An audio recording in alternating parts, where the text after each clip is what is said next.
Hey everyone, Andrew Edwards here, one of the hosts of the Geared Up podcast. Quick disclaimer on this week's episode. Our guest is Sara Dietschy, and about 80% into the show, Sara dropped her audio recorder, which deleted the audio that she was recording on her end. Now, I was recording everything as a backup. However, since we were all on the phone call, her voice is going to sound like it's over the phone rather than through her professional mic for the vast majority of the show, with the exception of about 15 minutes where she was actually able to capture her own audio. So just a quick apology for the audio quality on Sara Dietschy's end. And now let's get into the show. I will never pay for a MacBook again. What's so unfortunate is Apple taking away ports isn't something they'll go back on. So we will never again see an HDMI, a USB-A, maybe an SD card slot. But everything that we're used to being in a laptop, and it's convenient in a laptop, we will probably never see it in a MacBook. There's certain standards where I admire their tenacity to try to lead the charge and change the standard to USB-C. Thunderbolt 3 is amazing. But it's one of those things that it's you're just being annoying by taking away the ports. So it's not helping anyone when you're making a pro device and you take away all that stuff. And I'm paying $3,000 to $4,000 for a pro machine. That literally makes no sense. Welcome to Geared Up, brought to you by National Car Rental. I'm Andrew Edwards. And I am still here, and I am John Rettinger. Still here. I appreciate it. We have our first guest for our show this week, John. Second episode, first guest. We're hitting the ground running. We're peaking really early with guests. That's true. All downhill from here. It's going to be downhill from here, I think. Thank you, everyone, for listening and subscribing, and we'll see you later in life. Guest this week, the incomparable Sara Dietschy. Hey, what's up, guys? It's an honor. Sara, how you doing? So good. Yes, thank you so much for joining us. Thanks for being Glad here. you guys started a podcast. Well, thank you. We have a lot of thoughts, being that how old are we? We have a combined experience level like no other pair. I just turned 19. So, I'm young at heart. And I think the last time that I saw Sara was in her studios in New York doing some creative lifing. So it's cool to have her back on our platform. Yes. And by the way, that creative life, if people don't know out there, that is Sara Dietschy's podcast. You can find it, I'm sure, anywhere that you listen to podcasts. Search for That Creative Life. Sara, tell people who you are in case they're unaware. Yeah, so I make videos about tech and creativity. So I don't cover every single piece of tech. It's very hard for me to keep up with everything. Absolutely. Like you guys probably know. But yeah, I kind of just follow my own interests and figure out, how does this apply in filmmakers, designers, photographers' life. So I've been focusing a lot on laptops the past year. And right now I'm very in a camera zone. So much crazy stuff in the camera. Yeah. Is coming out, so I feel a little bit of a pivot coming up. Yes, and actually we'll be talking about new cameras later on in the show. But again, that's Sara Dietschy. Check her out, Twitter, Facebook, YouTube especially. Let's jump in to the first topic, and this is actually, we're going in slow into tech today because this isn't necessarily a tech topic, but I always try to find a tech angle. People have been waiting in line for hours to get a chicken sandwich over the past week and a half or so. Have either of you tasted the Popeyes chicken sandwich? I'm going to give the honest answer of no. I think the last time I ate Popeyes was at 4 a.m. at CES because it was the only restaurant open in the hotel food court. Okay. So, listen, I'm not buying into the marketing craze for Popeyes versus Chick-fil-A. I'm staying neutral. I'm Switzerland in the chicken wars. Interesting. Okay. Well, and as someone I'm born and raised from Texas, so we have a Chick-fil-A on basically every corner. It's equivalent to churches on every corner. And so I grew up on the Chick-fil-A chicken sandwich being the only chicken sandwich. And I stand by that. I'm sure Popeyes is delicious, but Chick-fil-A, that's so perfect, Wow. I think the Chick-fil-A sandwich is perfect. So it's like a loyalty thing. You won't even try the Popeye sandwich is what you're saying. I mean, I will, but who wants to stand in line? True. But yeah, it's great marketing. The marketing is so good that cheers to their marketing. I was in New York last week or earlier this week, and I was walking around in Harlem, which is where I like to go clothes shopping sometimes. And there was a Popeyes there, and I'm like, okay, let me just see what's going on. There's a line out the door, and I just kind of walking because I'm not going to wait in the line, but I just want to walk in and see what's up. There's signs everywhere that the sandwich is sold out. There's no sandwiches there. But the fact that people were still lined up out the door when they wouldn't be otherwise was testament to the marketing has worked so well that people are like loyalty battles. Even if the sandwich is gone, you know what? I'm just going to go in there and get something. Dude, it's all about the Instagram. Everybody wants a picture sitting in Popeyes, being like, "Look, I'm cool. This is the new Tide Pod challenge. You know, less dangerous." Oh gosh, yeah. At least it doesn't kill people. Right. Okay. What about pumpkin spice latte? Are either of you on that? It's back. Sarah, this one's all you. It's here. No, actually, I discovered Starbucks like everyone else, but I quickly learned that I hated their coffee, and all of their drinks have like 30 grams of sugar in it. And I grew up on Dr. Pepper and like sweet tea. So like, if I'm, consuming a sugary drink, I want it to be worth it, right? I want it to be like a good old Dr. Pepper. I don't want like an over sugary, disgusting coffee drink with whipped cream. Kudos. So no, man, we're boring, John. Kudos to you. That's great. I think that's why we got along so well. Listen, I'm going to say this, and I don't think there's any way to say it and not sound pretentious, so I'm just going to embrace it and agree with Sarah. I think Starbucks coffee tastes like a combination of diarrhea and garbage. It's so bad. So I generally make coffee at home and enjoy it here. It's proof, though, that if you can build a business that saves people time, it doesn't matter if you have a garbage product. Like, I think why so many people go there is it's like consistent. And it's quick, and you can order it on the app. I'll do it every now and then because it's just, I know it's easy. I know it's going to be sitting there on the counter, if I use their app, even though it's like not that satisfying. At least I have a coffee in my hand, Interesting. So I live in Seattle, which is there you go. Starbucks world. I've never been into coffee though. So it's like I can take it or leave it, but I prefer to leave it. Like, I don't really care about it. I don't hate it, but I just have I'm not the kind of person that's like, I need to wake up and have my coffee before you can talk to me or before I can function or anything like that. So I just think the whole pumpkin spice latte thing is ridiculous. There's no pumpkin in it. There is no pumpkin. It's just sugar. It's just like cinnamon and like a bunch of sugar. There's no people. I love pumpkin so much. No, you don't. If I gave you some pumpkin right now, you would not like the taste of the pumpkin. That's all I'm saying. I appreciate the memes. Yeah, I appreciate the meme culture that has emerged out of like the basic fall white girl and her pumpkin spice latte. I appreciate the humor in it. And some people just enjoy it, Sure. More power to them. The best meme I saw was yesterday. It was going to the whole basic white girl thing. It was two white women. They were holding their Popeyes chicken sandwich baggies. Like, hey, we just got these. And someone commented beneath them, I bet it's Starbucks pumpkin spice scones inside those bags, which had me rolling. Okay, but the reason I want to bring that up, waiting in lines. Have you guys ever waited in line? This is where I'm probably dating myself and maybe John too. Like, I have waited in so many lines to buy like phones, game consoles, video game. Like, when's the last time you waited in line for a product? Or is there any product that you would wait in line for these days? Physically standing in a line for hours.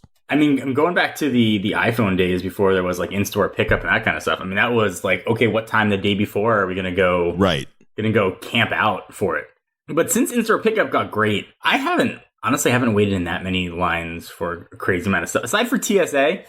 Oh, man. Which, there's no way around. Yes. Yeah. Actually, I need to do clear. I keep doing clear and then was a TSA pre. If you get both of them, it's like golden. It's the magic combo. You will never wait again. But no is the answer. I haven't waited in line for anything. Interesting. Yeah, I don't think, it's crazy. I just turned 25, and I know in this context it's young, but I'm feeling very strange. Is the first birthday I had that I was like, wait, is it all downhill from here? But I've actually never waited in line for any piece of tech. I guess just because when all of the Apple craze stuff was happening, one, I was young, so I didn't have enough money to go and buy like an $800 phone. And then I think, I was on T-Mobile for the longest time. So I remember just being the loser who didn't even have the option to have an iPhone because they were, like AT&T exclusive for so long. And so I had my first iPhone, but it was like an iPhone 3G, and it was a jailbroken one because that's when jailbreaking videos were huge. Absolutely. So being on T-Mobile, I would, I bought one off eBay.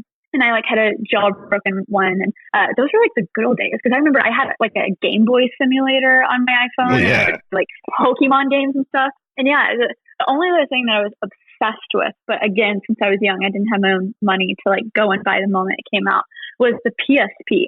Like that thing was so cool for some reason, because I was all into the Game Boy stuff. Yeah. And I remember so clearly it was $350. And the amount of babysitting that I did for that thing was insane. And like the funnest story that I rarely tell, but like I grew up middle class, I grew up fine, but like my mom and dad were always like, oh, if you want something, you can like work to buy it. Yeah. Sure, like buy a PSP, but we're not going to get it for you. It's like, okay, fair game. So I saved up for like a year. It's already been out for a year, and I go to GameStop, and with tax, it's like $361.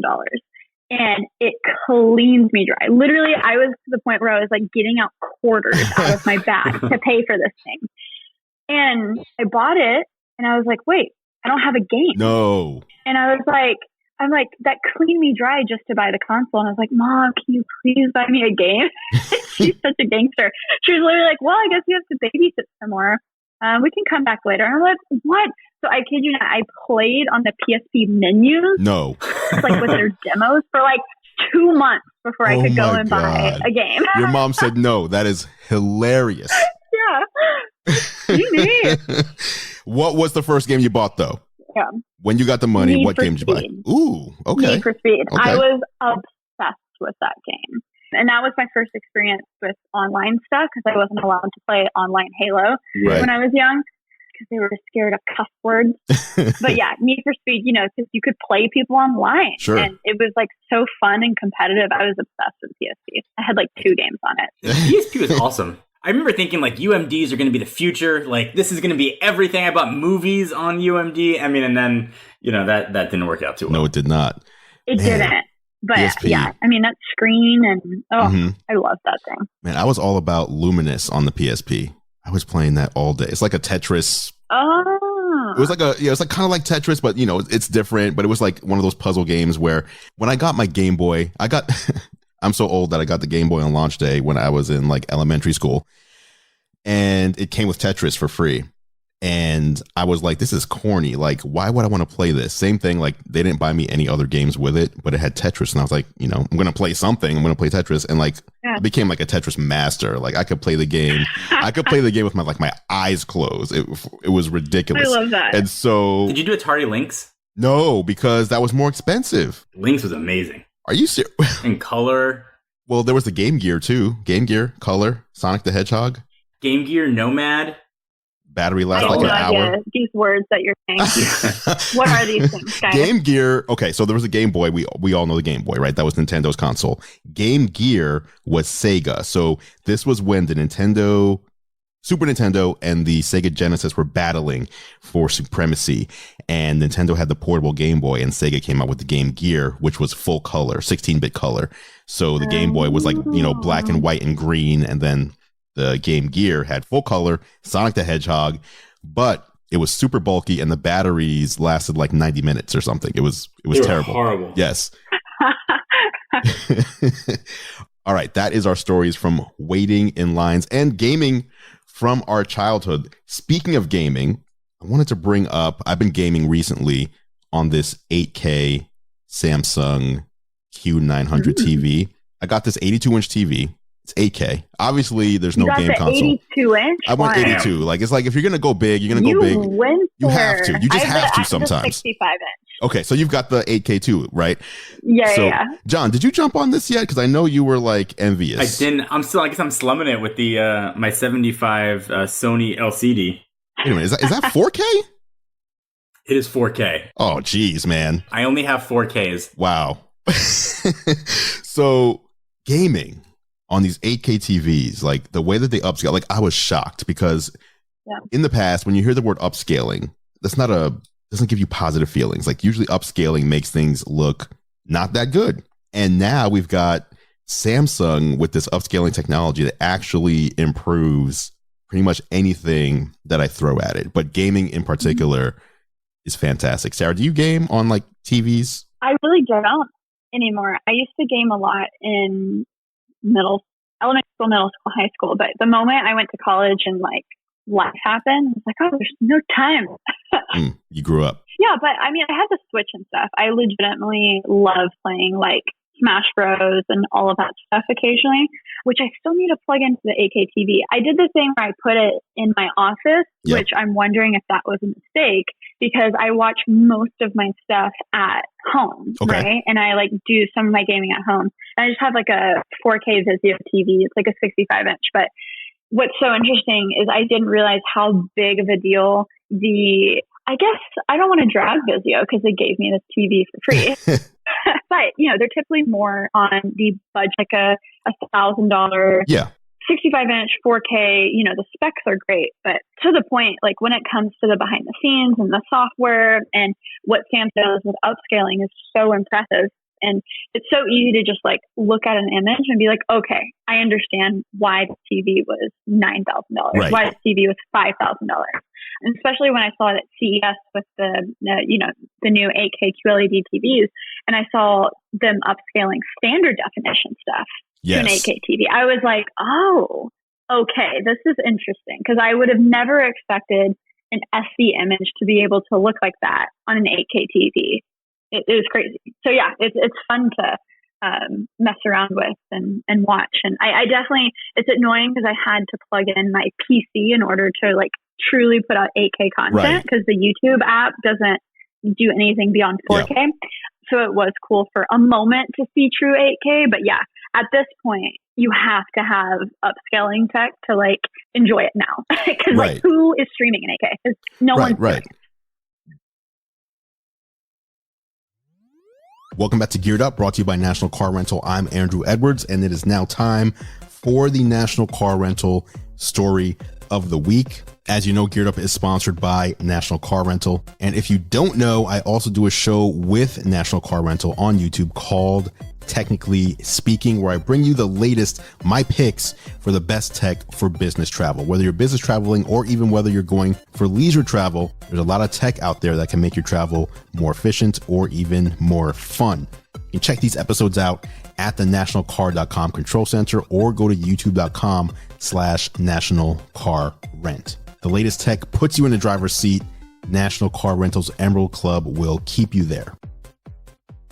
Welcome back to Geared Up. I'm Andrew Edwards. I am John Rettinger. And we have our special guest this week, Sara Dietschy, on the line as well. Guys, Apple sent out invitations yesterday to their upcoming event, By Innovation Only, their annual September event. Sara, I know you got one as well. John, did you get one? Are you coming? At one point, I will tell the story of the breakup that I had with Apple PR about almost exactly a year ago. Interesting. Start with that story. Let's say Apple, I've been at almost every keynote Apple's had over the past 6 years. Okay. I'll say diplomatically. They disagreed with some of my coverage, and they disagreed with how I reacted to their criticism of my coverage. And it created an impasse that I'm hoping can be rectified. Okay. But I took some umbrage with not being able to have control over my own voice. Yes. And they had different opinions, I think is probably the fairest way that I can say it. What year was that? What phone? What cover? It was the 10R. It was, it all stemmed from my I remember. Thoughts. You had a bad experience with the 10R. It was not the most pleasant experience. And they were phones that I had purchased myself. They weren't review units or PR units, and I went as far as to purchase 2 separate ones, save me because it's an isolated, bad batch that I had.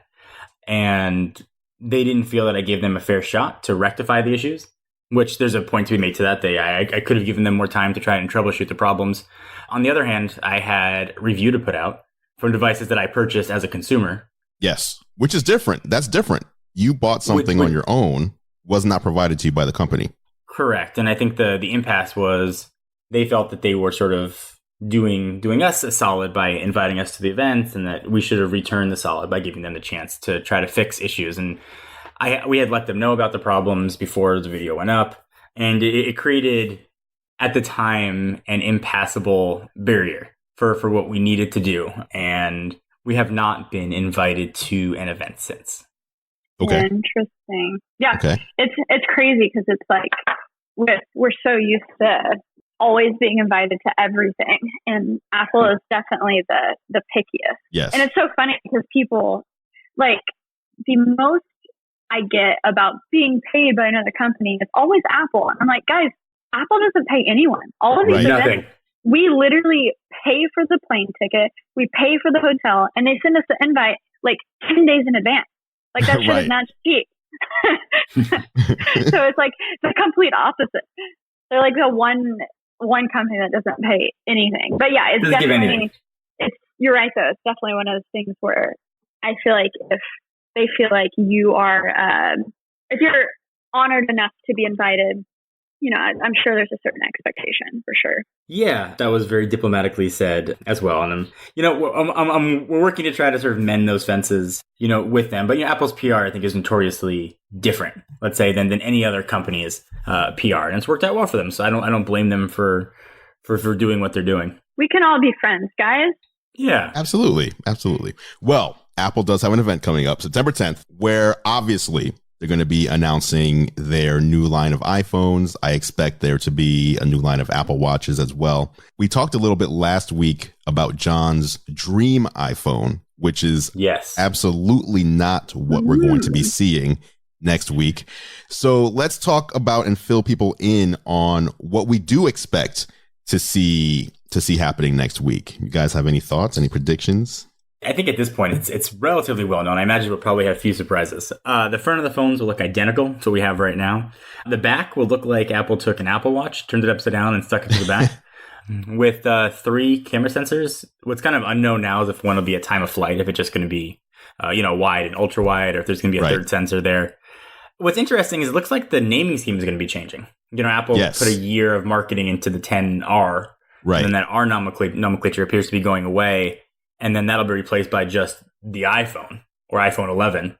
And then it'll be the iPhone 11 Pro and an iPhone 11 Pro Max, I believe, for the larger screen size. But aside from the processor improvements, it looks like it's mostly going to be on the camera side and bilateral wireless charging. Seems to be the two big things that you can expect.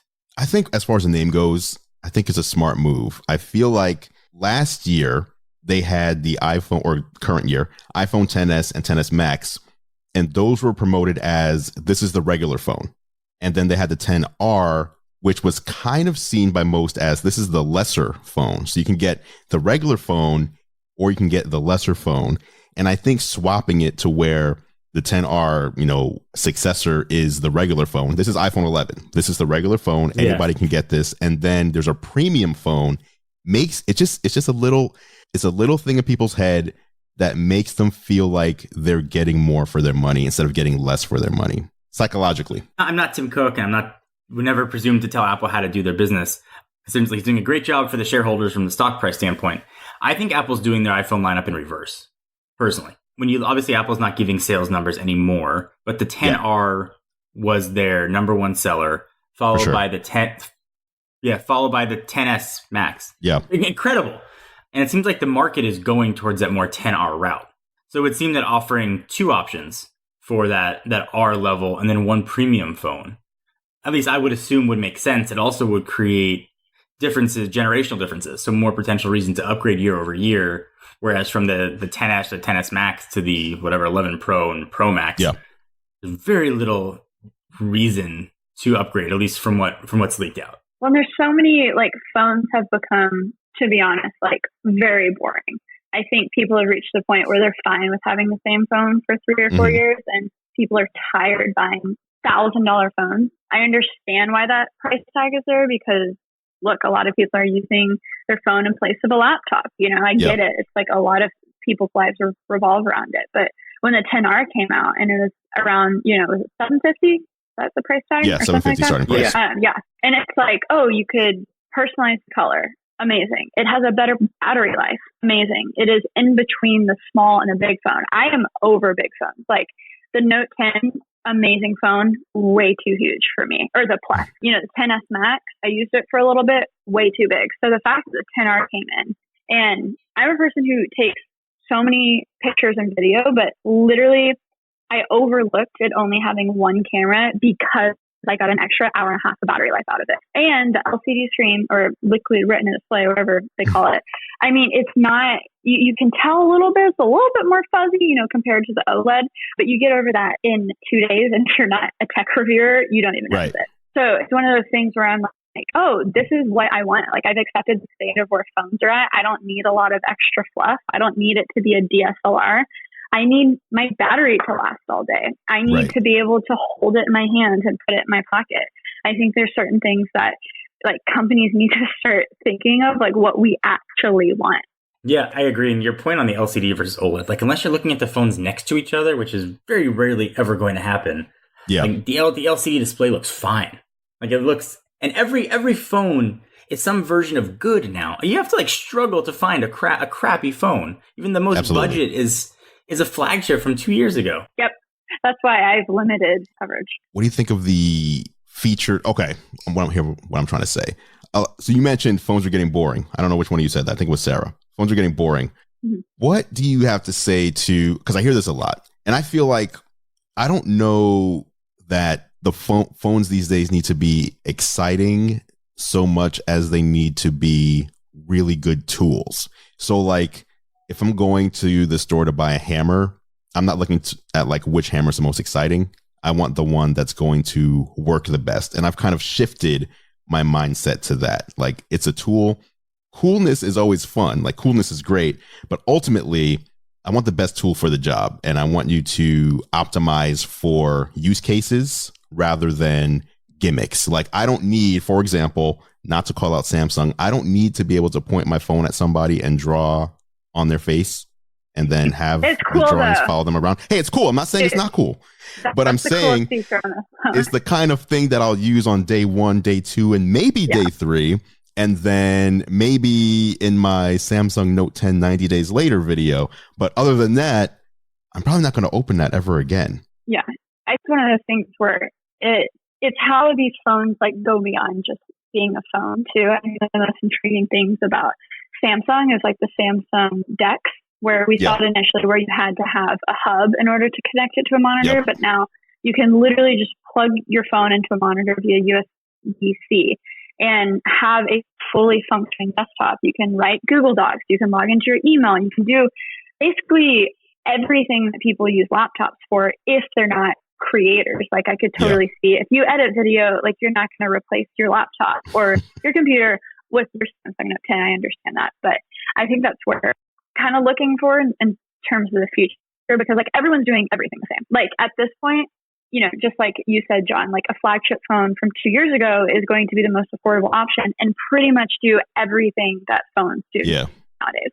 So it's like how are phones going to fit into our lives beyond just being phones? And will they? Like, do they have a place? That's why I find the whole laptop sector to be so interesting right now, because it literally still is the Wild West. Like MacBooks are just terrible. If you're not like, I'm sorry, like if you're not like a Final Cut user and you're not in the ecosystem and yada yada yada, they don't make a ton of sense for the price tag that they're at. I'm sure we're going to see the 16-inch MacBook very soon, and I'll be very interested to see that. Maybe it'll have an SD card slot, and I'll give it a chance. But laptops right now on the Windows side, they are just like going ham.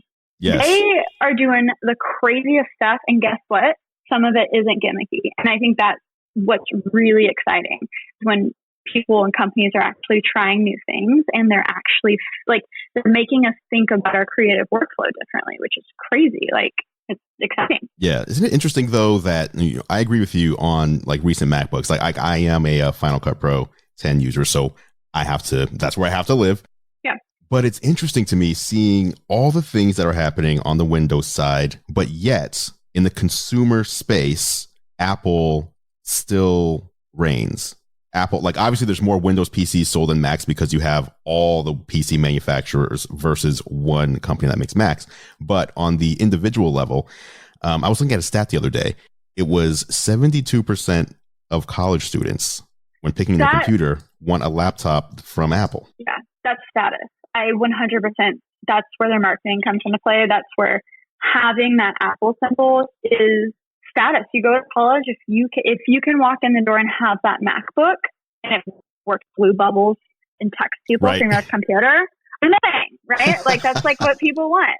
But I think what we're going to start to see is like the, I don't know, maybe the professional market, I think is definitely more, I honestly, when it comes to like the $1,000 range of laptops, I think that really comes down to what you prefer. I don't care, pick a MacBook up, pick like a Dell XPS. That really just comes down to preferences. But if you're like on the higher end and you need performance and you're not stuck in the Apple ecosystem with Final Cut, like there are so many options out there for cheaper, for more power.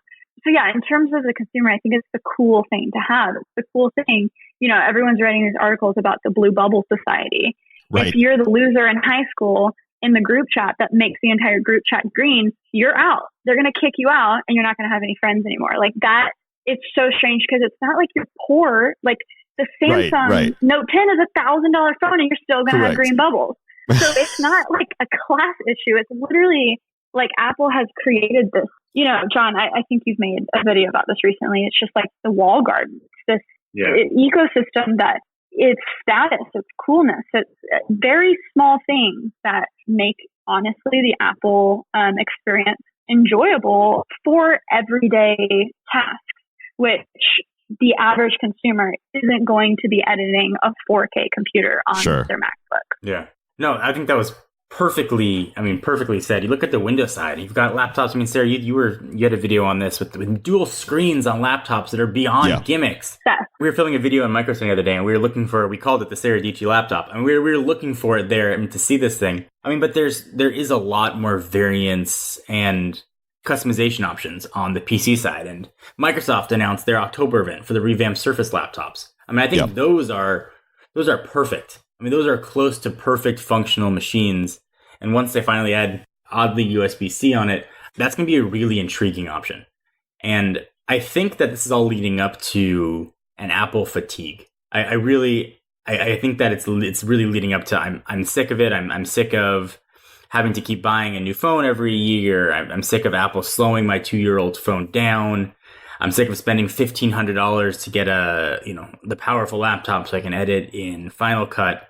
I do think that there's an Apple reckoning coming. It may be smaller than even is a blip on the radar, but I do think there's going to be a perception shift away from Apple as the cool thing in the next 4 to 5 years. Yeah, hopefully, they're so smart for doing the iMessage thing. It led me, when I was messing around with the Note 10, I moved over my SIM card for a little bit, and I was testing out the, Microsoft is trying, they have a phone app in the Microsoft Store. You can download it, you can text from your computer, your phone doesn't have to be plugged in, it'll still update exactly like iMessage. The moment that I tried to send 2 megabyte screenshot from my computer to another phone, I was like, okay, this is enough to never touch a Samsung phone. Like, these phones are amazing. Touch it in regards to use it in my everyday life. Yeah. But especially for people, it's not just like creatives, people who are sending pictures and videos all the time. But think about that demographic that you were saying, the college kids, they need to send memes. Think about the parents. They need to send their 20 pictures of their kid to their grandma over AirDrop, and they need to send the 50 pictures that they took. So it's interesting how this small thing, and it's like you with Google, like, get on board with this RCS thing, but then it's like there's so many elements to it. I mean, I didn't know this. Fun fact, maybe you guys knew this, but the reason why iPhone actually went only with AT&T in the beginning is because AT&T was the only company that would allow them not to use their SMS to be able to have the iMessage wall garden. But then also they wouldn't slap their brand on the back of the iPhone. So it took, I think, a lot of guts in the beginning to set that up. And I think that's what people will stay for. I mean, goodness, iMessage. People always make fun of it. Oh, just download WhatsApp. No, people are going to download another app just to talk to people when everyone is used to that, that Messages app that's on your phone naturally. Yeah, I think it speaks to the failure of Google to establish a messaging platform, or at least all the messaging platforms they've abandoned. Allo seemed like a step in the right direction, and I think it's a failure on Facebook's side too. Facebook being the sort of, as the reputation recently is, kind of the creepy uncle, so to speak. Facebook Messenger is another option that people can use, but they're opting not to. The fact that there isn't, that RCS isn't standard across every carrier and manufacturer, the fact that Google doesn't have, seem to be wandering on aimlessly in the messaging world, it leads to a degraded experience. But I do think once a solution is found, the hope is at least there'll be some sort of shift away, or at least a social shift away from the acceptability of not having, that colored bubble. But the kicker, which is so crazy though, is even if RCS becomes accepted by all Android phones, is the blue bubble iMessage thing will still be a thing because RCS isn't encrypted end to end. iMessage is. There's no way Apple would open that up to Android phones. So it'll still be maybe Android to Android users will be able to send pictures. But it's weird that we're still going to just always have this divide. So, and certainly Apple would never do this, but Sarah, what would you pay per month or one-time fee for iMessage on Android? Ooh. I mean, honestly, I feel like they could get people in that $10 a month. I know that sounds crazy expensive, but I think people are so used to that $8, $10 a month for another streaming service that they would 100% pay that to have the iMessage app on their phone. How crazy is that? I think I'd pay $9.99 more for iMessage on Android than I would for Apple TV Plus. Yeah, 100%. You don't know what Apple TV Plus is going to have yet. Shows. Yeah.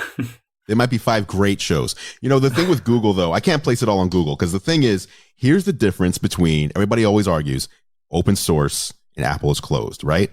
Google makes an open source operating system. They cannot demand that HTC and Samsung and Huawei and all the other ones put their messaging app on the phone. It's an open source platform. They can get a license from Google to use Google's chat service if they want, and to pre-install it if they want, but they do not have to. The second they start making those types of demands, it is no longer just an open source platform. And so that's the problem. They can make all the messaging apps that they want. Facebook makes a messaging app, but it doesn't ship by default, and certainly doesn't default as your main messaging option when you turn your phone on, like when you buy a brand new phone. So it's difficult when you look at what Apple can do. We make the phone, we make the chat app. It's built in.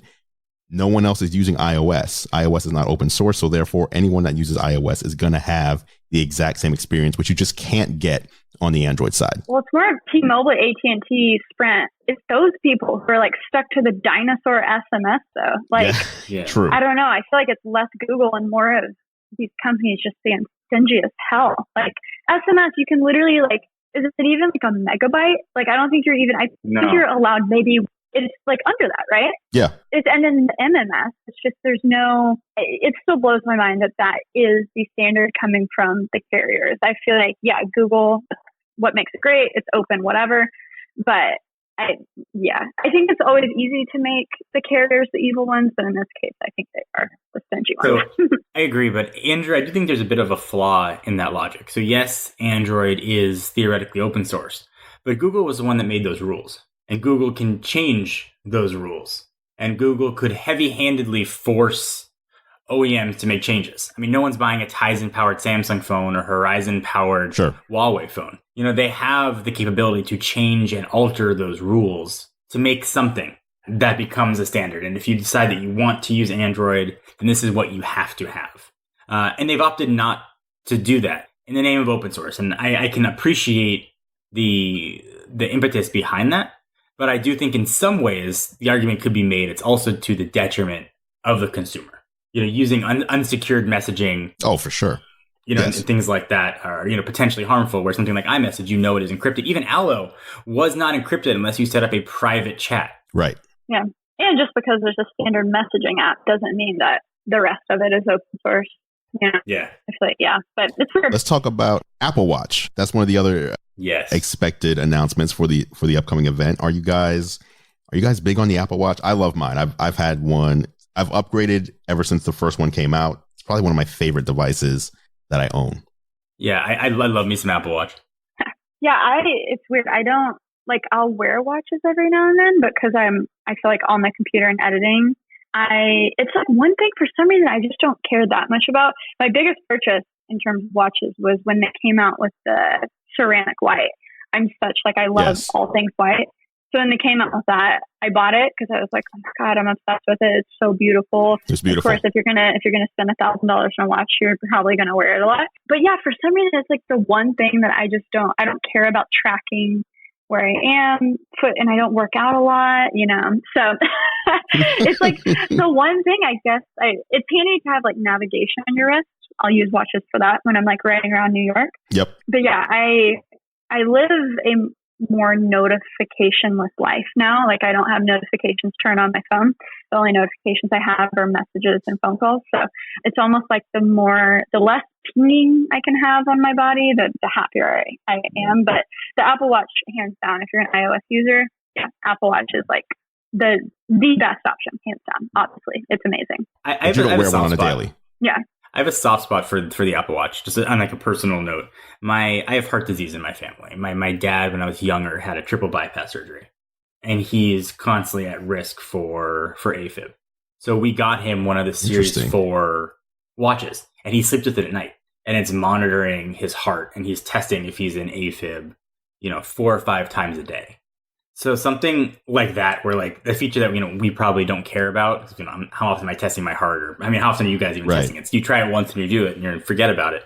But a feature like that really shifted what he can do, and his life has been an amazing use of technology. And the fact that it's on his wrist is even more astonishing. I love that. That's cool, and like I always say, like I'm a fan of cool tech. I don't hate on tech for being cool. I want to clarify that from earlier.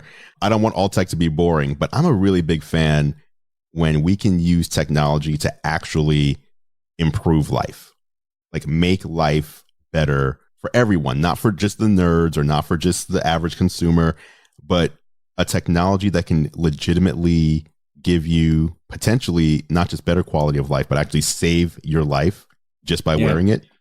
Kudos to Apple on their health initiatives. I have no clue what to expect from the next Apple Watch. I know we've seen some leaks about materials. So like ceramic will be coming back, which is fantastic. Titanium. I might have to get another one. Yeah, if ceramic comes back, honestly, I might go back because I was so mad. Weird period, where I didn't have, because it was the first iteration, it wasn't the LTE version. So I wasn't able to like wear it and leave my phone behind. So that's kind of where that weird gap happened for me, where the past like year and a half, 2, I'm like, I spent $1,000 on a watch and now it's kind of irrelevant. So it's probably going to make it a little bit harder to spend that money again on one, but I am curious for sure. I'm all about the ceramic as well, but I haven't seen any, I don't know if you guys have like any leaks as far as like what new features sleep will the Apple Watch have. Like it seems like the Apple Watch is almost more protected than the iPhone as far as leaks are concerned. Yeah, sleep tracking has been the biggest one that we've heard. That there'll be a way to sort of track sleep and sleep patterns, and then like the Breathe app can sort of help direct you for better sleep. But that's really been it. Does that mean that we're going to have to wear our Apple Watch 24/7? All the time, and really never have an opportunity to charge it because you might miss out take it off on something important happening. Shower tracking, all that built in. Exactly. That's what that sounds like. See, that's when it starts to freak me out a little bit, though. I'm like, I don't want something on my body that's like emitting stuff on me 24/7. True. And then some people were asking about if we expected to see new iPad Pros and Macs, and my response was those are always with very rare occasions it's not this way, but those are pretty much always October devices. Usually there's another event in October where they'll show off new Macs and new iPads. This year, we should be seeing a new MacBook Pro. We should be seeing updates to the iMac Pro. We should probably get a date for the new Mac Pro. And then we'll be seeing new iPad Pros, which the big rumor is they will have the same triple camera system as the new iPhone Pro line will have. Now, Sarah, you were just talking. Who take pictures with their iPad. They like go to an event. They bring their freaking iPads. Like, come on. Hey, I'm the parent of a 15-year-old, so I've gone to many school concerts and plays, and and all you see iPads go up. I'm like, how are you? You Dude, all have phones in your pockets. What's going on? Blocks the view. Yeah, use your phone. I mean, it doesn't really block the view because they hold it up and I get a better view. Oh, okay, there it is. I can just watch the screen. That's true. So, Sarah, you were talking earlier about your, the value of a MacBook Pro, and you mentioned a 16-inch version might interest you. And you mentioned the SD card. What else would it take? I'm assuming the keyboard needs to be updated as well. What else would it take to get you to pay specific attention to a new MacBook Pro? I will never pay for a MacBook again. That will get me interested to review it. Interesting. But not buy it until, and what's so unfortunate is like Apple taking away ports isn't something they'll go back on. So we will never again see an HDMI, a USB-A, maybe an SD card slot, but everything that we're used to being in a laptop and it's convenient in a laptop, we will probably never see it in a MacBook. So maybe in 7 years when USB-C is everything, but even then, like the entire standard of HDMI isn't going to change USB. The entire, like, there's certain standards where I admire their tenacity to try to lead the charge and like change the standard to USB-C. Thunderbolt 3 is amazing, but it's one of those things that it's like you're just being annoying by taking away the ports. So it's not helping anyone when you're making a pro device and you take away all that stuff. And I'm paying $3,000 to $4,000 for a pro machine. That literally makes no sense. My keys being sticky makes no sense. My keyboard breaking. No, like, not kudos at all. again for them like rolling out that program. It's great. But yeah, I just think, you know, in terms of value, you're not getting what you're paying for. I'm not like, I'm an iPhone user. I legit just bought a 9th gen i9 iMac for my apartment. And so it's not about hating Apple just to hate Apple, because I know there's a lot of tech people out there who enjoy that. But it's just this like awkward MacBook Pro line, which is just not making any sense. Doesn't make sense to me. I don't understand. So if you were to go back to a MacBook Pro, it would be a MacBook Pro that would be similar to John's dream iPhone 11, which basically means it would be features that we're probably not ever going to see. Exactly. In order for you to go back to it, it's a machine that they're not going to make anymore. Yeah, here, I'll tell you what I love and tell me if Apple would ever even consider this. I would love a 4K touch display. I want my laptop to have a touch display. Will they ever do that? No. I would like my laptop to have HDMI, USB-A, and an SD card slot. Will they ever do that? No. I would like some decent travel in the keyboard. Will they ever do that? Maybe. And I would also like my laptop to be a little bit thicker just for the case of having better battery life and cooling, so an i9 can fit in there and can make sense in the context of a laptop.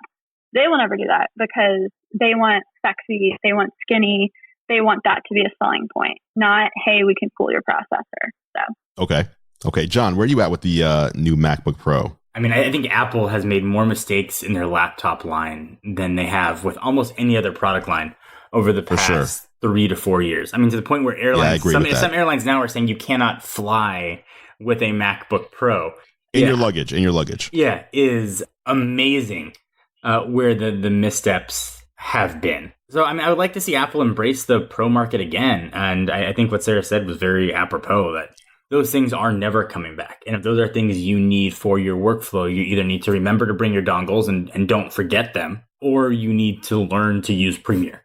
I mean, it's sort of really what it boils down to. So, I mean, if you're going to switch to Mac, you never switch to PC, you got to learn how to use Premiere. Like that's, right. So I think the 16 might be Apple's answer, for as much as Apple will do it. You know, if you get the i9, you know, that's probably as pro as they're going to get with a pro price tag. So listen, I'm sitting here doing this and recording this on a 13-inch MacBook Pro. I still prefer Mac OS, the workflow, to Windows, but I'm a Final Cut user, so I'm sort of very well ensconced in that. But I think there's a big opportunity for them to come back strong and alter perceptions on what laptops could and should be in the way that the PowerBooks did back in the day. Yeah. Do you think that the new 16-inch MacBook Pro is going to be for lack of a better term, the laptop version of the Mac Pro? Or do you think it's going to replace the 15-inch model in the lineup? I think they're just going to try to make the 15-inch good again. Like, I think they're realizing that their pro level spec'd out $4,000 15-inch MacBook Pro is bad. So I feel like this is like them fixing that, hopefully.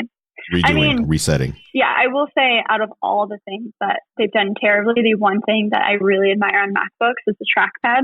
I've never had a better trackpad experience in my entire life. And I think that's enough reason for maybe photographers, people who don't have the luxury of using a mouse a lot. I think that reason alone is why MacBooks make sense to some creators. Their trackpads are so good to the point where it confuses me that how can no Windows laptop after all these years come close to that experience? Like, what is it about the trackpad that Apple has locked down that no one else can replicate? I mean, even go ahead, sir. I was just saying, I think it's because that's like patented secret sauce that no one else can touch because they probably spent 10 years trying to figure it out. Yeah. I mean, it's a vertical integration too. I mean, they're controlling the drivers that are in it, even with like Windows, the trackpad precision drivers on the Surface line. Like, they're really good. But they're not quite there. It's like the vibration motor on iPhone versus Android. And even the best one, like in the Note 10, still feels like an iPhone from 4 years ago.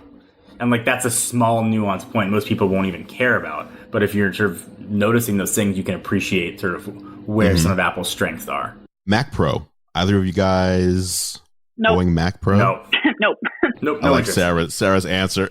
Yeah. I mean, that is very clearly for like the Netflix, Marvel, Disney, Pixar studios who have unlimited budget and need people to just churn through stuff without having to worry about replacing a graphics card or whatever. But I think it was smart for Apple to like go that, with the price tag and the capabilities of it, to go so beyond that like $3,000, $4,000 market to where you can build not even build, go to Origin, Main Gear, whatever.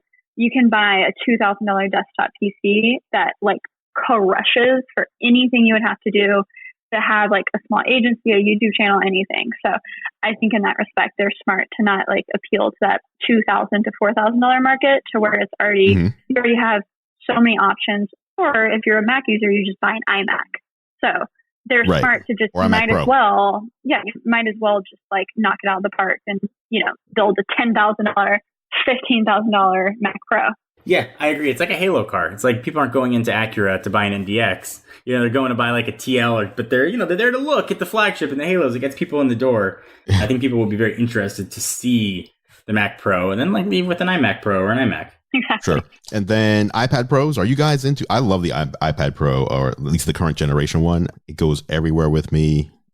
I can't imagine why the iPad Pro feels like the fastest machine Apple makes when I'm sitting in front of an iMac Pro, and this thing feels slower sometimes at how much, like $8,000 or whatever, compared to my $1,000 iPad Pro.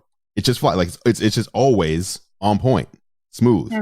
Everything. The iPad Pro seems like the perfect device for most people. Are you excited about iPad Pro? New ones with a triple camera? Me personally, it's weird. I bought, whenever they came out with like the normal iPad at the like $329 price tag, I was like, oh yeah, I'll just buy an iPad, see what's up in that realm, because I hadn't used one since my college days when I was writing notes. And still today, like I gave it to my Illustrator boyfriend who uses it more than ever in Procreate. So it's great for his workflow. But I've just found that it always falls short of what I need it to do. And then I understand it's powerful and for certain workflows and illustration, and if you just need to crush some email. But at the same time, in 9 times out of 10, I just rather have my laptop with me. It's either like my iPhone or my laptop. Like I can crush emails on my iPhone, and then if I need to edit anything, if I need to edit pictures, I have my laptop there. But I think it does fit a good market of people to where you don't need a laptop. If you don't need to travel with a laptop, I feel like the iPad Pro makes a ton of sense. And maybe I'm in the minority. I love my iPad Pro. That's probably my favorite piece of tech that I use every day. And I don't do anything really crazy on it, but I absolutely love the design of it. I think it's the most perfect design Apple's ever made. And as critical as I am of Apple, I think the iPad Pro, for what it's designed to do, is close to perfect. Yeah, I agree. The form factor, I just think it's one of those things where when we were talking earlier about like exciting tech, I feel like whenever I take out my iPad Pro, like I have this little feel, like little butterflies in my stomach for a second. Like, here we go, we meet again. I can't. I will pick up an iPad Pro if it ever folds. I'm stoked. I think it has nothing to do with the iPad, but just like tablets in general. I just don't care about tablets. But the moment, because I travel a lot, so having a tablet to watch videos or Netflix is a much more enjoyable experience, right? But it's always room. It's like packing the tablet and the laptop, which gets kind of annoying. So the moment it can fold down to like a phone size and I can always stuff it in my purse or my backpack, that is when I'm like back on board. But I'm sure we'll see like Samsung or Lenovo, I think, came out with something like that. But it's this weird market of people where like we just want to watch stuff on your screen. That's like the only reason why I want a tablet. I think foldables, as far as tablets, makes way more sense compared to foldables for phones. I feel like a foldable tablet can apply to just about anybody, whereas a foldable phone really does feel like a little bit of a gimmick. I know John loves don't talk bad about my fold. Galaxy Fold. Hey, we both love the Fold. Yeah, I remember you. Yeah, the rumor is that that's going to be announced next week. I think they're saying they're going to put it out next week. We'll see. But a foldable iPad, if it folds out and gives you the same form factor as you have today, incredible. Yeah. I think didn't Apple like file a patent or something, or was that just like a Twitter thing? I don't doubt. They did.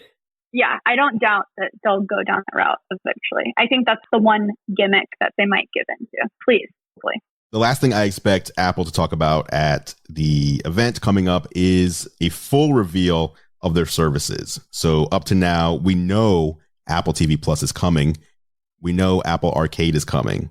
We do not know when they're coming. We don't know how much they're going to cost. And I feel like, the September event for them, this is their big one every year. There's no bigger event in Apple's calendar than what they announce in September. And so since all eyes are going to be on Apple and Apple is all in on services, this has to be the place where they announce pricing and availability. And last week when we talked about it, John, you didn't seem too excited about Apple TV Plus at all or Apple Arcade. It sounds like their services are kind of a miss for you. Yes. I mean, I get Apple Arcade. I'm just not the demographic for it. I don't play that many games on my phone. People who want to play all the games, for sake of microtransactions, I can totally wrap my head around Apple Arcade.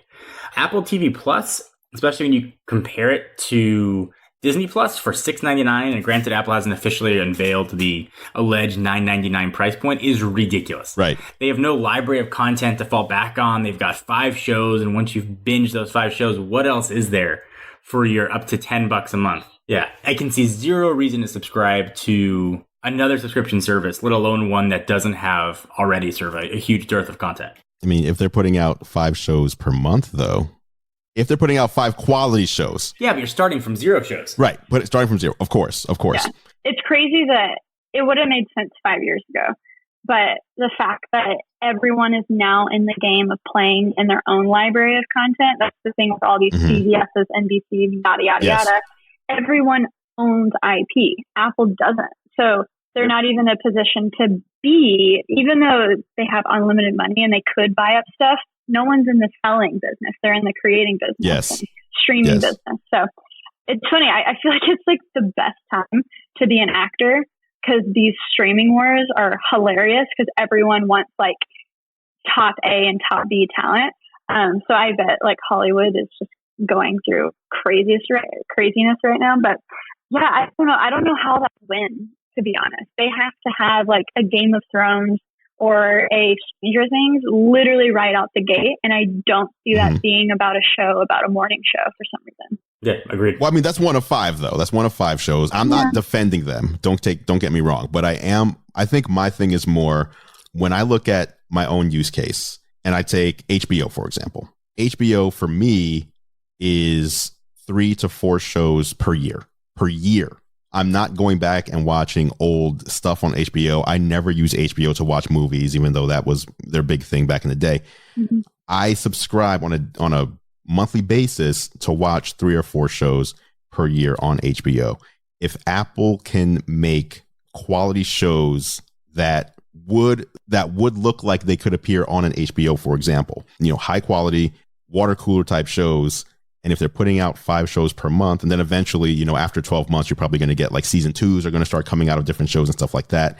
I can see them succeeding because this is not network TV. It's not like, let's check the ratings, who was in first place and who was in 5th place, and whoever's in 5th place, your show might be canceled.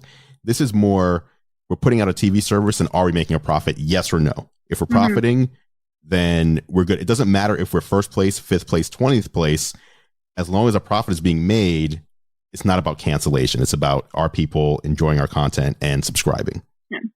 I mean, that's a good point. If Apple can make money off of it, because all these other like Netflix doesn't make money. They raise billions of dollars from venture capital people to keep up and to create their original thing. So for me, I was like, oh, it would have made a ton of sense for Apple to buy Netflix, but it just seems like this rat race to the bottom. Like, how many subscribers can you get? But at the same time, a lot of these services aren't even making money. So if Apple can pull off, like, just making money, then kudos to them with only like 10 shows. Smart way to go about it. Yeah, not saying there isn't a path to success for Apple with Apple TV Plus. There definitely is. I just don't see that scenario playing out for them. Yeah. Okay, fair enough. Time will tell. Yes, it will. Yes, it will. That is talk of Apple's upcoming event. Again, that's happening on September 10th, and obviously we'll bring you the latest from the event when it happens. How long do you think it's going to take until we see 8K content kind of being, something that's easy to find? Because when 4K launched, the big deal was you're launching 4K TVs, there's no content out there. But quickly, companies like Netflix would, start putting their content out in 4K. People on YouTube started shooting and publishing in 4K as well. Now we're seeing 8K kind of arrive. We're seeing cameras, a few cameras that can do 8K, but several that can do 6K now. What do you think? Like, are we a year or two away from seeing a bunch of 8K content? Do you plan to upgrade the videos you make, you guys? Yeah, I mean, just now I feel comfortable in shooting everything in 4K. Like, a lot of my videos, I don't have to feel like I'm like flexing on people with 4K, because like honestly, I just care about what I say in the video, right? Sure.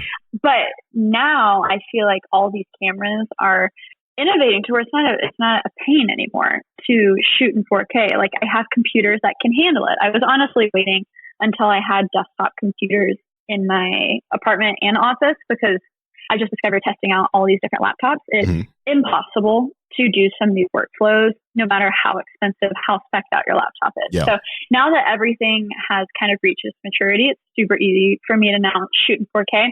But I feel like we adapted 4K probably faster than we thought. But I feel like in the transition from 1080 to 4K, people were still like buying Blu-rays. We're still like, it wasn't entirely dependent on streaming. Yeah. But I feel like now we're in this mode where it's only streaming. So I feel like it's not going to be the cameras. It's not going to be the TVs. I feel like it's going to be the internet providers that's really going to struggle with streaming.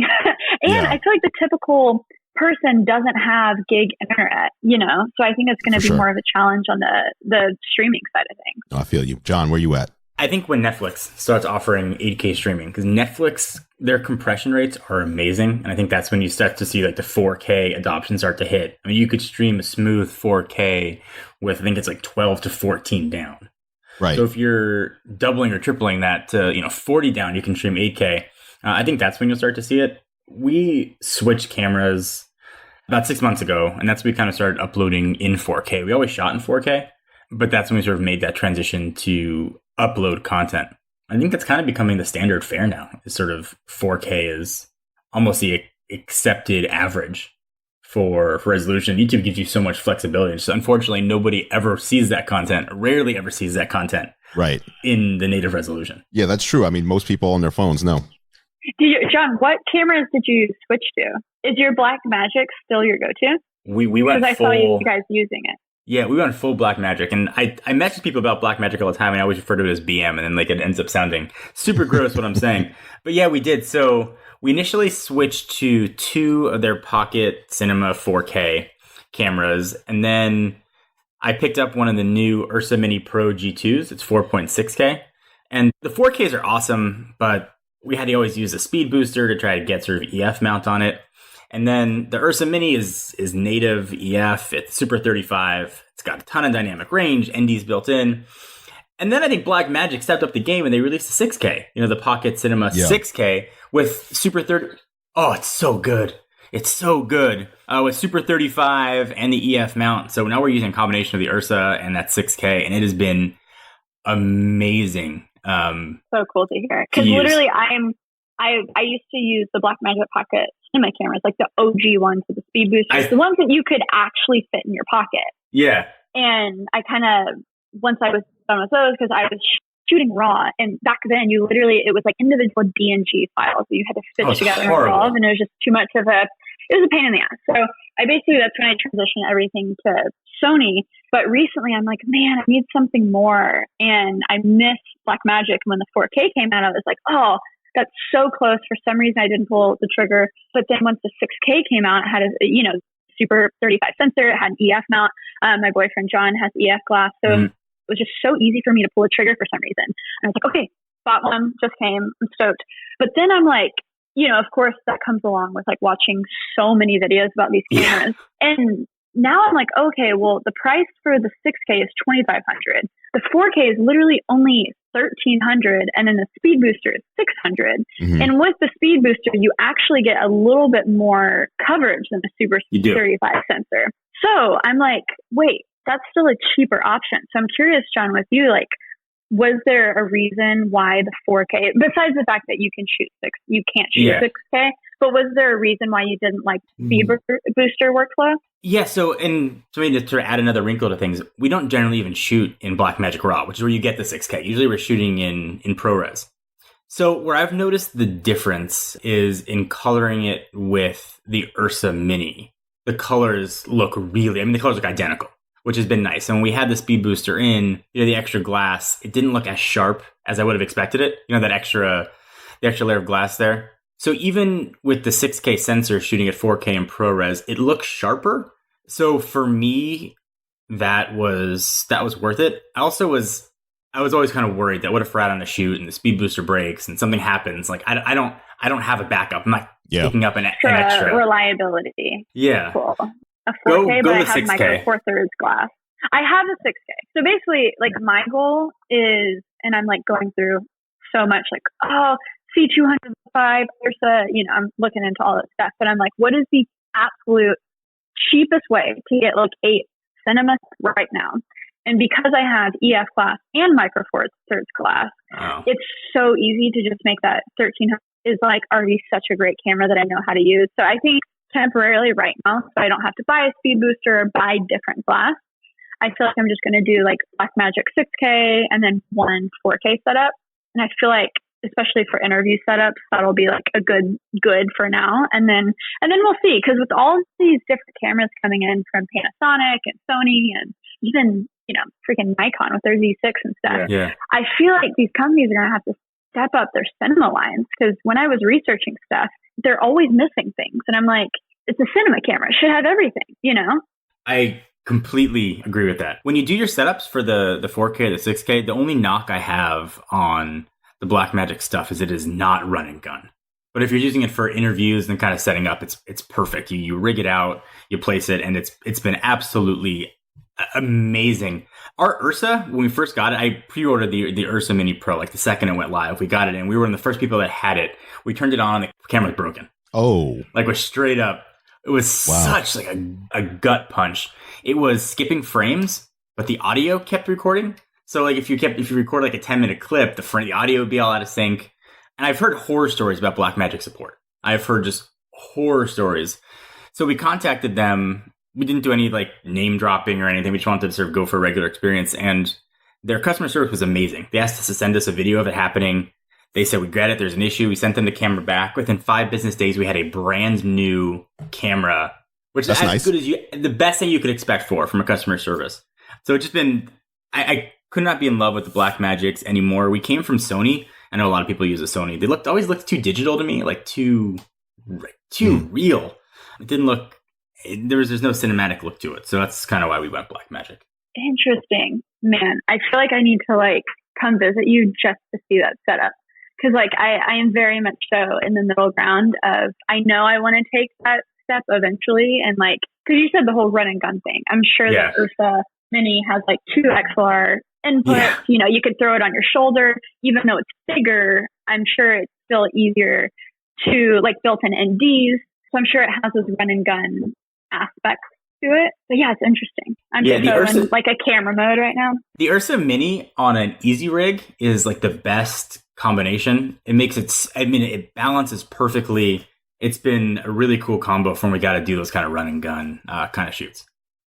Yeah. You guys are way more advanced on cameras than I am. I'm like, what the hell are they talking about? In the weeds. Like, I use a GH5 right now. And I was looking at the newly announced Panasonic S1H, which I don't know if you guys saw this one, but full frame, 6K, 10-bit, 1080p, 120 frame per second, 10-bit as well.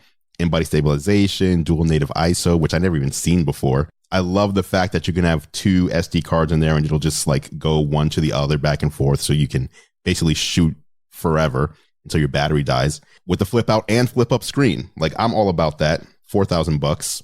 And quite honestly, like, my thing, as silly as it sounds, like, Panasonic keeps me because their app is so good. Like, I can use my iPad Pro or an iPhone or whatever iOS device and use it as my display, but it's also touch. So I can reframe on there. I can change any camera setting on there, and pretty much any other screen I've seen typically, and I could be wrong because again, I'm not the biggest camera guy. Most screens that I see, it's like, it's just for looking, it's just for viewing and recording sometimes, but you can't really like tap and control all aspects of your camera from one of the like external displays. Is that accurate? I mean, luckily with Sony stuff, they've actually revamped all their apps in the past couple years. Okay. So if like I use the Sony A7 III all the time, and because a pain, but they do have a good app to where I can see it, but I can also change the aperture, shutter, ISO. Okay. I can see what I just shot. So with those apps, I mean, it is, kind of laggy, but it is super handy and like really easy to connect. But I have 2 GH5s and I love GH5. Like, for the price point, I still think that is the best thing that anyone could get if they're starting in video making. Because what, it's like $1,300 something, and like records 10-bit, does 180 frames per second at 1080. It's insane. But my biggest revelation lately is I had just shot this interview and I had 3 different cameras. I had 2 GH5s and a Sony A7 III. Okay. And shooting in 1080, and the A7 III looked like I could get it looking really good. Like I liked how it looked. The colors are red. It just looked, and maybe again it goes back to the micro four thirds sensor, so you're getting less bokeh naturally. That tiny sensor compared to like a full frame, it is very different. Mm-hmm. But I'm just struggling to get the colors that I need out of the GH5 and get it matching other stuff. But then you look at the GH5 footage alone, and you can tell it's 10-bit. Like, you can tell that all the information is there. So yeah, that's why I'm excited to try the S1H, whatever it's called. Because it's Panasonic's Try It full frame. Like, welcome, Panasonic. We've been waiting for you.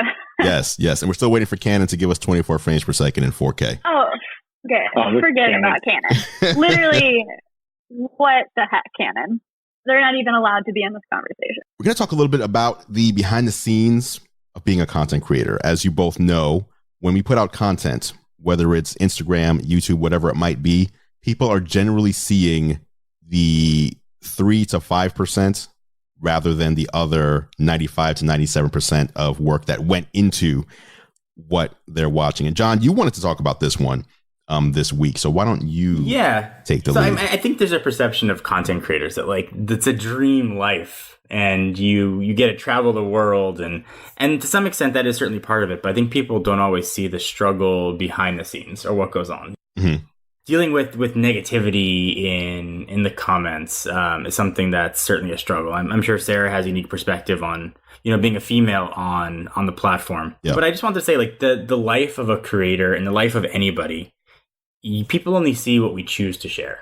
And some people share the good and the bad. But you're often seeing only a one-sided approach towards life. When I talked about this on Sarah's podcast, when I sold Techno Buffalo, now 8 months ago, leading up to that was one of the lowest points of my professional career. And people never saw that on camera. So I get this question like a lot about, what is it like behind the scenes? People are expecting this, incredible creative process. In a lot of ways it is, but there's still struggle that goes on with people, and everybody is still a person. So sort of their own perspectives on life, and sort of a general catch-all, just like be a nicer person online, because everybody's got feelings. Everybody's got sort of something that they're working through. Yeah, totally. That was my heavy point that I wanted to make. Sort of the behind the scenes of the creative stuff is that like you only see what one side and what people are choosing to show you. For sure. And I think it's also interesting that, even if people aren't being mean, there's still a mindset out there that they should have a say in what we do, which is kind of unique to what we do. Because if I was someone who mowed lawns for a living, it would be weird if someone came out to me and was like, I hate the fact that you're mowing this lawn when I think you should be working at that Wendy's across the street. Go to the Wendy's across the street because that's what I want you to be doing. I don't want you to do what you think you should be doing. I want you to do what I want.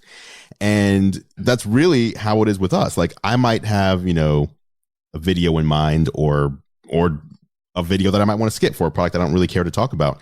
And a lot of people will be like, well, no, you need to do this because that's what I want you to do. That's what I want to see from you. And if you don't do what I want you to do, then you must not be good at what you do.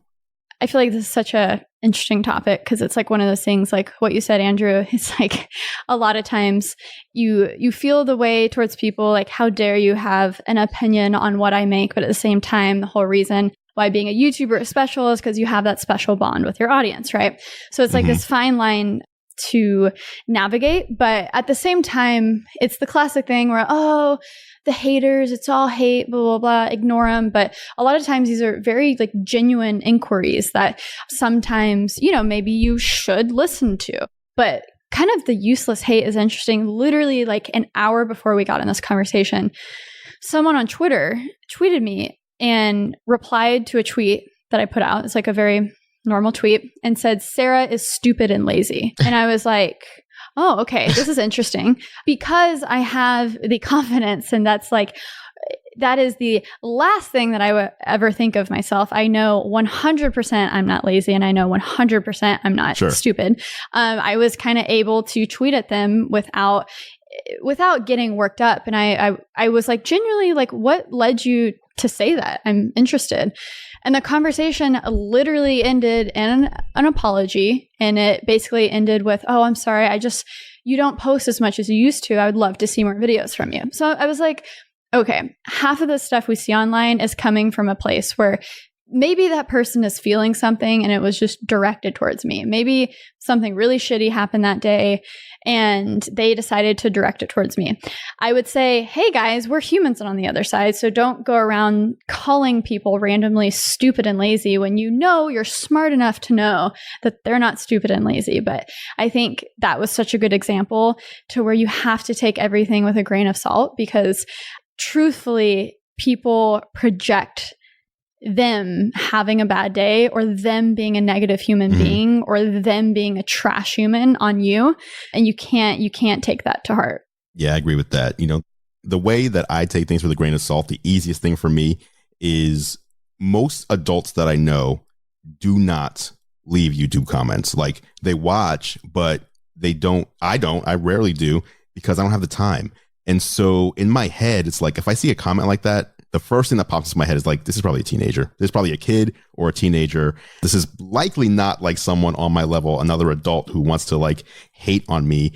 Or like, but to that, I bet you weren't going to leave those types of things. So if you had online when you were 14, Andrew, I'm sure because you're a decent human, you're not going to be leaving those terrible comments. So, I mean, I've had 60-year-old men tell me what I should wear. I definitely don't think it's like, that's nasty. Yeah. I don't think it's like an age thing as much of just like being a good human or not, because I've met like amazing 13-year-olds, but I've also met like terrible 13-year-olds. And I feel like it's way more of just like, man, reflect the way you would interact with people in real life with how, like, that's how you should interface online, because these aren't fake people, Right. What are some things, just out of curiosity, as a woman in the tech field, especially, what are some things that people say or do that they may think they're being nice that they should definitely stop doing? Yeah, the example I just gave is actually a really good one. No matter if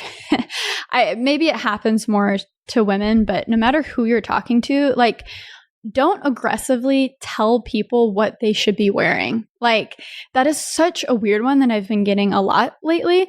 Wow. And I'm like, guys, I'm over here living my life and you have no idea what goes into the choices I make. Like, let me live my life.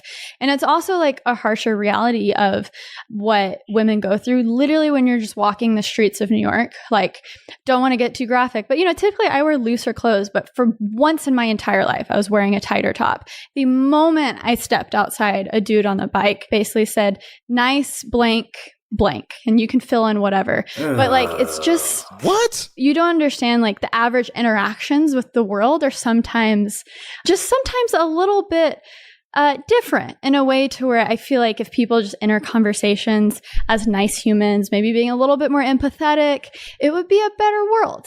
Wow. Like, the only other person that I know that gets comments about that, what they should be wearing, is John. It is true. And most of those comments come from me. It happens to everyone, right? I bet whatever the comments are, it's like whenever anyone from the internet who has no idea who you are is like telling you what to do, I think that's probably the worst part of comments, where it's like, you don't know my life. Stop telling me what to do.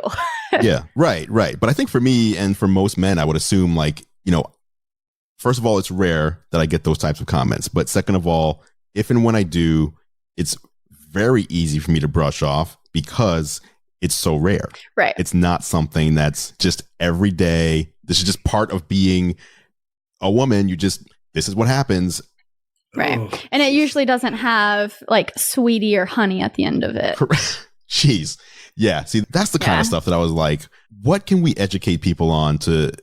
Because again, I think some of these people think they are being nice. They don't realize that they're creepy. They're like, oh, I'm a nice person because I'm complimenting, I'm leaving compliments and I'm giving recommendations. Like, how much of a bigger fan could I be than this? But it's like, no, you just can't, no. Right. Yeah. Just be a nice human. I think it comes down to that. And like, think about how you would like to be talked to. So. Mm-hmm. Yeah. The one that I get a lot, how much do I make? Like DMs and Yikes. I don't know how my phone number like got out there somewhere. I don't know, but like I'll get like phone calls. Like I'll answer the phone, like not anymore. I pretty much let everything go to voicemail nowadays. But like I would have like 12-year-olds call me, like, hey, is this Andrew Edwards? Like, yes, it is. Oh my God, I just watched your videos. How much did you make last month? Like they just want to ask questions about my earnings. And I've become a meme on Twitter. Like, I've been doing this for such a long time, and I always try to tell people, like, if you're trying to build a business, not a YouTube channel. Which is not to say neglect a YouTube channel, but a lot of the YouTube mentality centers around what are my subscriber numbers, which does not put food on the table. And I've always kind of ignored subscriber numbers in favor of what do I need to do to increase my business income, like have a more and more successful business each and every year. So that has kind of become a meme with me in the tech community. And people just always are contacting me to ask me about like money. And it's so strange because I don't really find many topics to be taboo with anyone that I know, like personally. Like if you know me personally, you ask me about what I earn or politics or, how I feel about anything. I feel like as a human being, it's good to be like have dialogue and get to know each other and like just be open. So I'm totally cool being open with people and accepting whatever they have to say, even if it's in direct conflict with what I believe. Just because you don't believe what I believe doesn't mean you have no worth to me as a human being. But if I have no clue who you are, that's strange. Why are you asking me about my income? People just, it's the new rock star. They just want to be a YouTuber because they see Logan Paul buying like a new Lamborghini. Right. So it's one of those things where like, if it wasn't a YouTuber, they'd be chasing another thing for the money. And so I think ultimately why the people who are successful YouTubers now, they didn't imagine that this was going to be their job. They did it because they love making videos. So I think that's one of those things where like, if you're a kid, if you're younger, you're looking at people, you're looking at the Ace family building a mansion and doing all this stuff. And you think that's what being a YouTuber equals. That's very rarely the case. And so hopefully people have enough context to know that it is the top of the top 1% with that stuff. And the same amount of work it takes to be like the biggest rock star, it probably takes to be the biggest YouTuber on the planet. So, and just so people don't think that we're trying to hate on followers and subscribers and all that. Why don't we talk about what we love about people who interact with us? The good ones.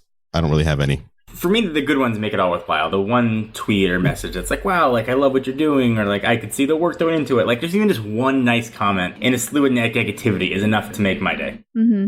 Yeah, I think the best thing for me is just when I'm like walking around New York and it's just the random like 2 people every week who come up to me and are like, whoa, you inspired me to do this. You inspired me to do that. Like the inspiring action in people's lives is really, really cool. Yeah, I agree. I had someone come up to me at an event a couple of years ago. Yeah. And they were just like, hey, are you Andrew Edwards? I'm like, yeah, what's up? What's going on?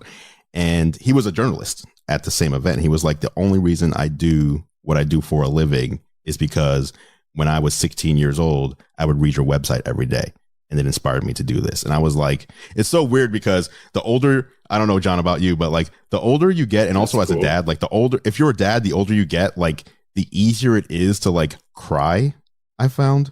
And so that is a fair statement. So like whenever something like that happens, I'm like trying to be cool, like 21-year-old Andrew, like, hey, what's up? I appreciate that, dude. But inside I'm like, okay, just hold it together because this is going to be weird for him if you start crying. And the other one was, man, like someone left a comment on a video that was, it wasn't even like a big video, like a, you know, an iPhone review or anything. It was just, you know, a normal thing. And he's like, hey, my son is going through chemo. He's 10 years old. He loves tech.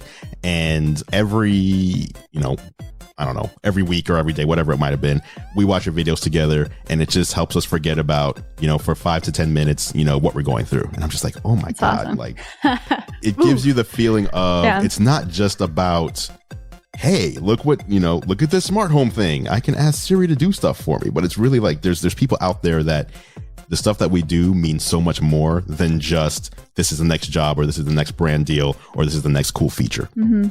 Couldn't have said it better. All right. Well, there you have it, guys. That was this week's episode of Geared Up. First of all, big thank you once again to Sara Dietschy for joining us this week. Yes. Thanks for having me. We appreciate your time. Absolutely. And we'll see you next time here on Geared Up.